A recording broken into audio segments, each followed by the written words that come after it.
जय हिंद साथियों, स्वागत करता हूं आप सभी का अपने यूट्यूब चैनल पर। साथियों, आज हम इस वीडियो में आपके लिए उत्तर प्रदेश पुलिस री एग्जाम के लिए एक गोल्डन क्वेश्चनों के साथ महत्वपूर्ण प्रैक्टिस सेट लेकर आए हैं। आज की जो वीडियो होने वाली है वह आपके लिए बहुत ही ज़्यादा इंपॉर्टेंट होने वाली है, तो वीडियो को पूरा ध्यान से जरूर देखिएगा। तो बिना टाइम गवाए करते हैं वीडियो को स्टार्ट। आपका पहला क्वेश्चन है, निम्नलिखित में से कौन से वेद में हमें संगीत संबंधी विदिश जानकारी प्राप्त होती है? ऑप्शन आपके सामने है, ऋग्वेद में, सामवेद, यजुर्वेद या अथर्ववेद में। तो आपसे क्वेश्चन पूछा गया है, ऐसा कौन सा वेद है जिसमें हमें जो संगीत संबंधी जानकारी प्राप्त होती है वह हमें कौन से वेद से होती है? तो कौन से वेद से होती है? इसमें आपका करेक्ट जवाब हो जाएगा सामवेद से। सामवेद से हमें संगीत संबंधी जानकारी प्राप्त होती है, तो बी विकल्प इसमें आपका करेक्ट जवाब होगा।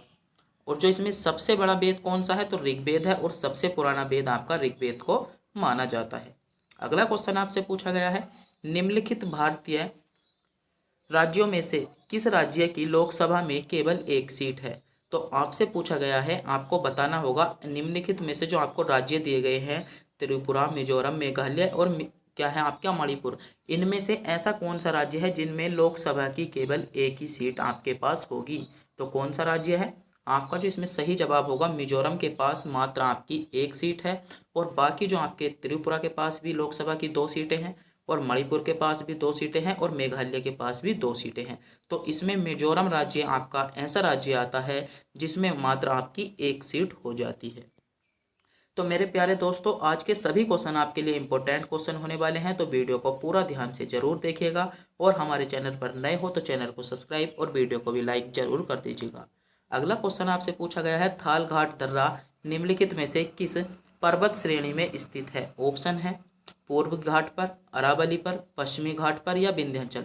तो आपसे क्वेश्चन पूछा गया है थाल घाट दर्रा, बहुत ज़्यादा इंपॉर्टेंट है हर वनडे एग्जाम के लिए। उत्तर प्रदेश पुलिस नहीं बल्कि आरपीएफ, कांस्टेबल और एसआई का जो आपका एग्जाम है उनके लिए भी बहुत इंपॉर्टेंट क्वेश्चन है।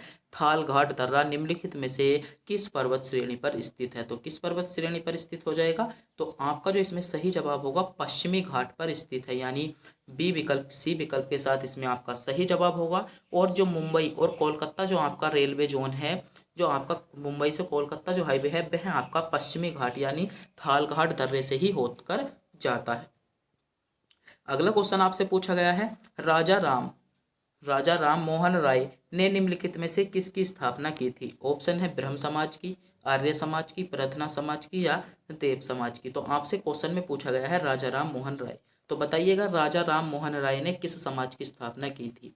विकल्प आपके सामने है, सोचिएगा समझिएगा। अगर मेरे प्यारे दोस्तों आप भी इन क्वेश्चनों का जवाब जानते हैं तो हमें कमेंट बॉक्स में बता सकते हैं, तो जल्दी से जल्दी कमेंट बॉक्स में बता दीजिएगा कि राजा राम मोहन राय ने निम्नलिखित में से किसकी स्थापना की थी? तो किसकी स्थापना की थी? इसमें जो आपका करेक्ट जवाब होने वाला है वह होने वाला है आर्य समाज की स्थापना की थी। और कब की थी? 1875 में। 1875 में राजा राम मोहन जब आपके क्या कर रहे थे, जो जातिवाद था उसका विरोध कर रहे थे, तो उसके पक्ष में आर्य समाज की स्थापना की थी, जिसमें आपकी पुनर्विवाह की जो चलाई गई थी योजना का प्रदान दिया गया था। अगला क्वेश्चन आपसे पूछा गया है, भारतीय संविधान में उल्लेखित प्रावधानों के अनुसार विधानसभा में अधिकतम सदस्यों की संख्या से न्यूनतम से कितनी हो सकती है? मतलब आपसे क्वेश्चन में पूछा गया है, जो आपके विधानसभा में सदस्यों की जो संख्या है वह आपकी अधिकतम कितनी हो सकती है और न्यूनतम कितनी हो सकती है? तो कितनी हो सकती है? आपका सही जवाब होगा, अधिकतम तो हो सकती है 500 और न्यूनतम आपके 60 सदस्य हो सकते हैं। तो यहाँ पर जो होगा बी विकल्प आपका बिल्कुल करेक्ट जवाब हो जाता है। अगला क्वेश्चन आपसे पूछा गया है, किस प्रकार के वन मुख्यतः शैवालों तथा काई से बनते हैं या काई से बने होते हैं? ऑप्शन है टैगा वन, टुंड्रा वन, समशीतोष्ण वन या उष्ण कटिबंधीय सदाबहार वन। तो बताइएगा शैवाल और काई से जो बने हुए वन होते हैं वे आपसे पूछे गए हैं। तो टुंड्रा वन आपके शैवाल और काई से बने होते हैं, यानी बी विकल्प यहाँ पर आपका बिल्कुल सही जवाब हो जाता है। अगला क्वेश्चन आपसे पूछा गया है, मानव हृदय का जो आपका दाहिना भाग होता है रक्त प्राप्त करता है। ऑप्शन है शुद्ध रक्त को प्राप्त करता है, मिश्रित रक्त को प्राप्त करता है, अशुद्ध रक्त को प्राप्त करता है या इनमें से कोई नहीं। तो मानव का जो आपका हृदय का दाहिना भाग है वह आपका कैसा रक्त होता है जो उसको प्रदान करता है? तो कैसे रक्त को प्रदान करता है? इसमें आपका सही जवाब जो होगा अशुद्ध रक्त को प्रदान करता है। कैसे रक्त को? अशुद्ध रक्त इसमें आपका बिल्कुल करेक्ट जवाब आपका हो जाएगा। अगला क्वेश्चन आपसे पूछा गया है, खानवा का युद्ध किसके बीच लड़ा गया? ऑप्शन है बाबर और महाराणा प्रताप के बीच, बाबर और राणा सांगा के बीच, बाबर और इब्राहिम लोदी, या अकबर और राणा सांगा। तो बताइएगा खानवा का युद्ध। तो जो खानवा का युद्ध हुआ था वह आपका जो हुआ था 16 मार्च को हुआ था। कब हुआ था? 16 मार्च को। 16 मार्च 1527 को। किसके? पानीपत का जो प्रथम युद्ध का 1526 में हुआ था। तो उसी के युद्ध के तुरंत बाद 16 मार्च कब किया गया था? 1527 को आपका खानवा का युद्ध हुआ था। किस किस के बीच हुआ था? तो सही जवाब होगा बाबर और राणा सांगा के बीच। बाबर और राणा सांगा के बीच आपकी जो ये खानवा जगह है, आगरा से लगभग 35 किलोमीटर की दूरी पर एक जगह स्थान पड़ता है खानवा, या गांव भी कह सकते हैं हम खानवा, जिसमें आपका युद्ध हुआ था। तो क्वेश्चन में कई बार यह भी क्वेश्चन पूछ लिया गया है, खानवा का युद्ध कब हुआ था? तो खानवा का युद्ध आपका 16 मार्च 1527 में पानीपत के युद्ध के तुरंत बाद आपका शुरू हो गया था। अगला आपसे क्वेश्चन पूछा गया है, सती प्रथा का अंत किस गवर्नर जनरल के कार्यकाल में हुआ था? बहुत ही ज्यादा इंपॉर्टेंट क्वेश्चन है, सोचिएगा समझिएगा। विकल्प आपके सामने है, 3 स्टार इस क्वेश्चन को दूंगा। क्वेश्चन बहुत ज्यादा इंपॉर्टेंट है कि सती प्रथा का अंत किस गवर्नर जनरल के शासनकाल में, या जब किस शासन का कार्यकाल चल रहा था जब आपका सती प्रथा का अंत कर दिया गया था। तो कौन सा शासन किसका था? आपका जो सही जवाब होगा विलियम बेंटिंक का शासनकाल, यानी बी विकल्प इसमें आपका बिल्कुल करेक्ट जवाब होगा। अगला क्वेश्चन आपसे पूछा गया है, निम्नलिखित में से संबंधित कौन सा रोग आंखों से है? ऑप्शन है मोतियाबिंद, रतौंधी, ट्रेकोमा, या ये सभी। तो आपको बताना होगा आंखों से संबंधित। तो आंखों से संबंधित जो रोग हैं ये तीनों ही आपकी आंखों से संबंधित है। तो डी विकल्प इसमें आपका बिल्कुल करेक्ट जवाब होगा, जिन बच्चों ने विकल्प डी को चुना है। अगला क्वेश्चन आपसे पूछा गया है, बहुत ही ज्यादा इंपॉर्टेंट क्वेश्चन है, निम्नलिखित में से किसे भारत के ग्रांड ओल्ड मैन के नाम से जाना जाता है? दादा भाई नौरोजी को, सुरेंद्र बरनजी को, फिरोज शाह मेहता को, या WC बनर्जी। बताइएगा, क्वेश्चन आपसे पूछा गया है ग्रांड ओल्ड मैन के नाम से किसे जाना जाता है, यह आपसे क्वेश्चन में पूछा गया है। तो ग्रांड ओल्ड मैन के नाम से किसे जाना जाता है? तो इसमें जो आपका बिल्कुल करेक्ट जवाब होने वाला है वह होने वाला है दादा भाई नौरोजी को। दादा भाई नौरोजी को हम ग्रांड ओल्ड मैन के नाम से भी जानते हैं, यानी ए विकल्प के साथ यहाँ पर आपका बिल्कुल करेक्ट जवाब हो जाएगा मेरे दोस्तों।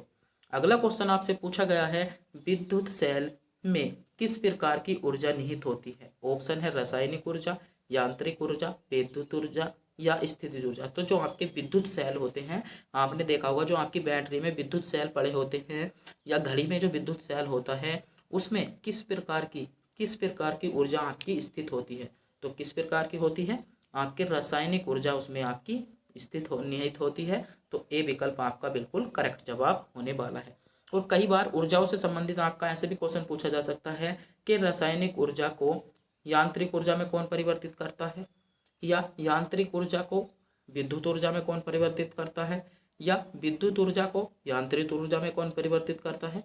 तो ऐसे जो रासायनिक ऊर्जा को प्रकाश ऊर्जा में परिवर्तित करता है, कौन करता है? मोमबत्ती।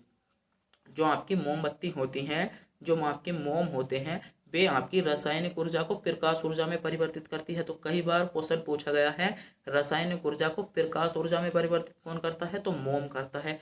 कहीं कहीं आपका पूछा लिया जाता है ताप में, तो ताप जब आप मोम को जलाएंगे तो ताप भी उत्पन्न होगा। तो रासायनिक ऊर्जा को प्रकाश ऊर्जा और ताप ऊर्जा में जो परिवर्तित करती हैं आपकी कौन करती है? मोमबत्ती। यांत्रिक ऊर्जा को विद्युत ऊर्जा में कौन करता है? डायनामो। आपने पढ़ा होगा कक्षा 10 में, आपने पढ़ा होगा डायनामो यांत्रिक ऊर्जा को विद्युत ऊर्जा में परिवर्तित करता है। और जो विद्युत ऊर्जा होती है उसे यांत्रिक ऊर्जा में कौन परिवर्तित करता है? तो विद्युत मोटर करती है। कौन करती है? विद्युत मोटर करती है। तो यहाँ से भी आपको कई बार क्वेश्चन, बहुत ज़्यादा क्वेश्चन आपको एग्जाम में देखने को मिलेंगे।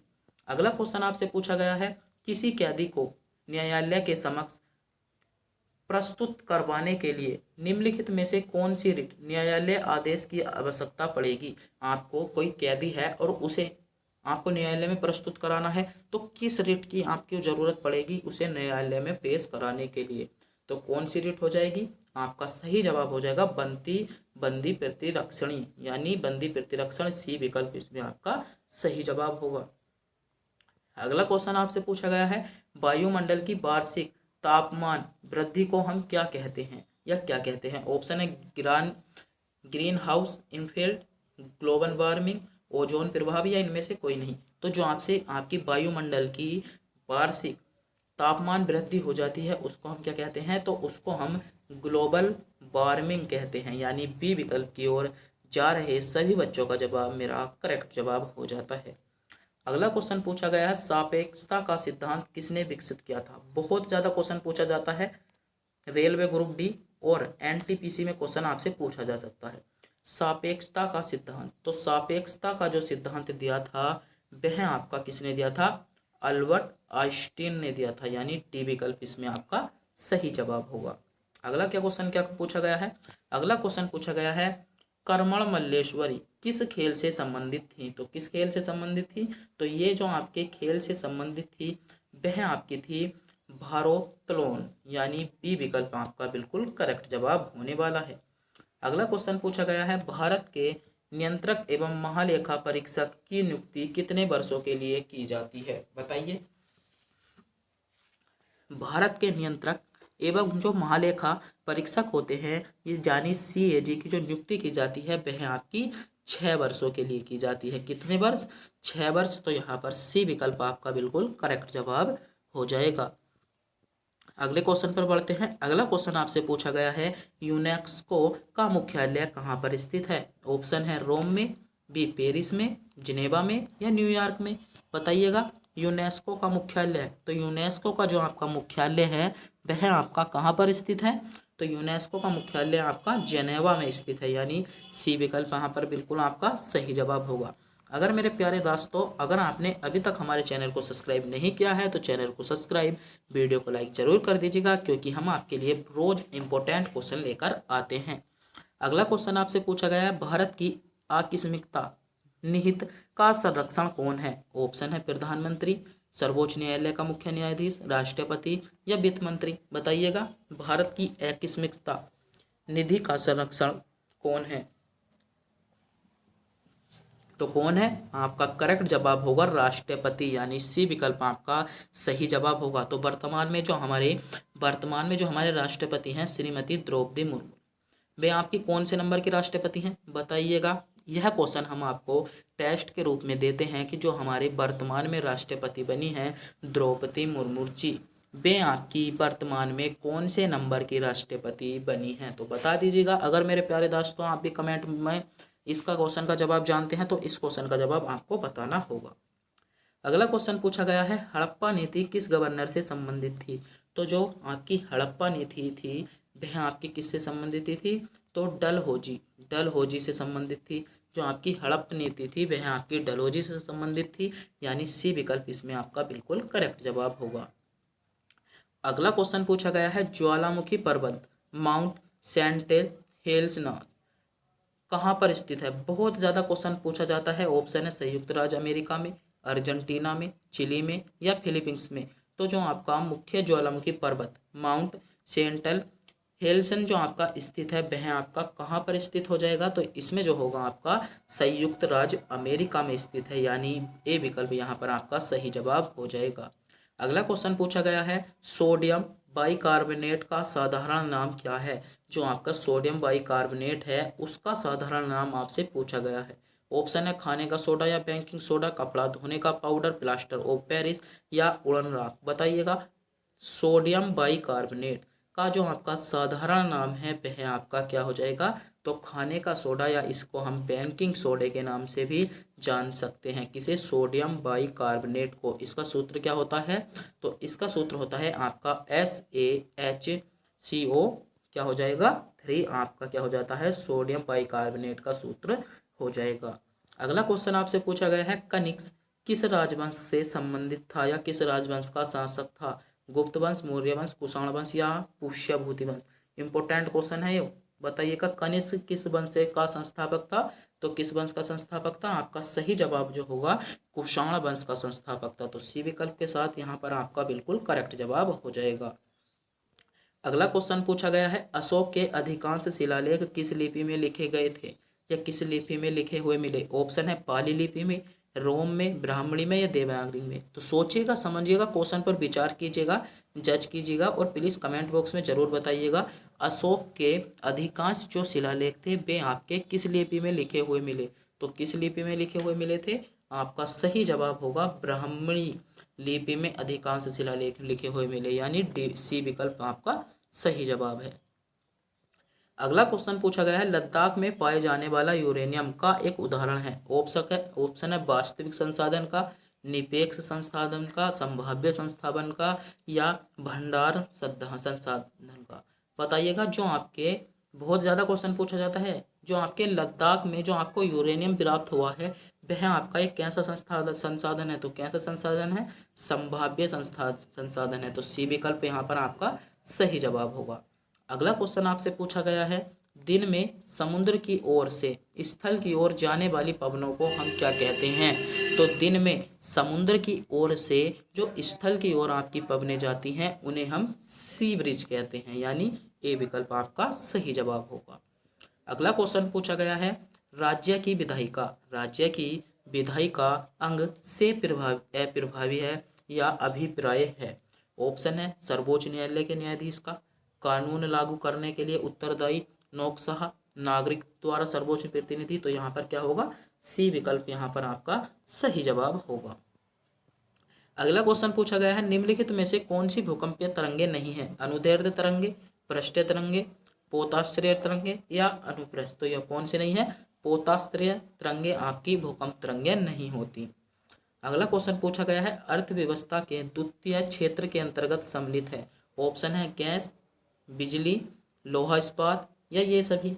तो ये सभी जो आते हैं आपके द्वितीय क्षेत्र के अंतर्गत आते हैं। किसके क्षेत्र के अंतर्गत आते हैं? सेकंड क्षेत्र में आपके बिजली, इस्पात और गैस आपकी आते हैं। अगला क्वेश्चन आपसे पूछा गया है, उत्तर प्रदेश का सबसे पूर्वी जिला कौन सा है? ऑप्शन है गोरखपुर, देवरिया, चंदौली या बलिया? तो उत्तर प्रदेश का जो आपका सबसे पूर्व में जिला है वह आपका बलिया है। तो डी विकल्प यहाँ पर आपका सही जवाब होने वाला है। अगला क्वेश्चन पूछा गया है, एक संचार मार्ग जो डेटा को एक जगह से दूसरी जगह स्थानांतरित करता है वह क्या कहलाता है?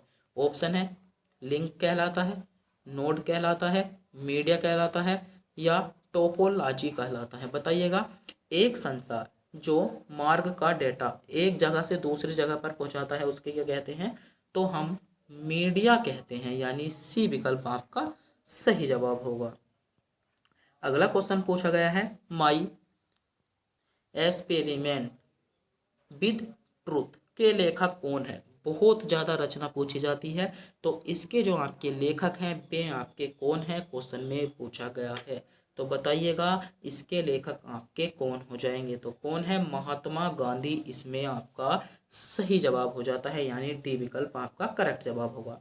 अगला क्वेश्चन पूछा गया है, ताज महोत्सव किस महीने में बनाया जाता है? जनवरी माह में, फरवरी माह में, मार्च या अप्रैल? बताइएगा। ताज महोत्सव बहुत ज़्यादा क्वेश्चन पूछा जाता है। ताज महोत्सव जो बनाया जाता है वह आपका फरवरी माह में बनाया जाता है, और कहाँ पर? आगरा में। अगला क्वेश्चन पूछा गया है, रियाल नहीं है, मुद्रा किस देश की मुद्रा रियाल नहीं है? तो जो रियाल मुद्रा नहीं है वह आपकी कुवैत की रियाल मुद्रा नहीं है। अगला क्वेश्चन पूछा गया है, शिमला समझौता हुआ था किन दो देशों के मध्य? तो बताइएगा शिमला समझौता आपका किन दो देशों के मध्य हुआ था? यह आपसे क्वेश्चन में पूछा गया है। इंपॉर्टेंट क्वेश्चन है, तो बता दीजिएगा अगर आप भी इस क्वेश्चन का जवाब जानते हैं कि आपका जो शिमला समझौता हुआ था वह किन दो देशों के मध्य हुआ था। तो किन दो देशों के मध्य हुआ था? भारत और पाकिस्तान के मध्य आपका शिमला समझौता हुआ था। तो मेरे प्यारे दोस्तों, उत्तर प्रदेश पुलिस के लिए आज हमने 38 महत्वपूर्ण क्वेश्चन आपको कवर कराए हैं, जिनमें से अधिकांश क्वेश्चन आपको एग्जाम में पूछे जाने की संभावना है। तो अगर आपको भी वीडियो अच्छी लगी हो तो वीडियो को लाइक, और हमारे चैनल पर नए हो तो चैनल को सब्सक्राइब जरूर कर दीजिएगा, और अपने दोस्तों के पास वीडियो को शेयर करना ना भूलें, और यह कमेंट में यह बताना ना भूलें कि आप इनमें से कितने क्वेश्चनों का जवाब जानते थे, कितने क्वेश्चन आपके करेक्ट थे, और यह भी बता दीजिएगा कि अगली वीडियो आप हमसे किस टॉपिक पर प्राप्त करना चाहते हैं। अगर इसका वीडियो का आपको PDF चाहिए तो PDF आपको हमारे टेलीग्राम चैनल पर और व्हाट्सएप चैनल पर हमारे मिल जाएगी। जिनका लिंक आपको वीडियो के डिस्क्रिप्शन में मिल जाएगा। वहाँ से जाकर आप हमारे क्या कर सकते हो, टेलीग्राम में, वहाँ से जाकर आप PDF डाउनलोड कर सकते हो। और जो हमारे सभी नोट्स मिलते हैं वह आपको व्हाट्सएप चैनल और टेलीग्राम चैनल पर मिल जाएंगे। जितने भी आपकी PDF होती है स्टैटिक जीके और अदर जीके संबंधित आपके जो इम्पोर्टेंट क्वेश्चन है जो आपसे प्रत्येक एग्जाम में पूछे जा सकते हैं, सभी क्वेश्चन आपको हमारे व्हाट्सएप ग्रुप और आपको टेलीग्राम चैनल पर मिलेंगे। तो वहाँ से जाकर आप नोट कर सकते हो या वहाँ से जाकर आप उनको डाउनलोड भी कर सकते हो। तो तब तक के लिए मिलते हैं अगली वीडियो में। हमारे व्हाट्सएप चैनल और हमारे जो टेलीग्राम ग्रुप है उसको ज्वाइन जरूर कर लीजिएगा।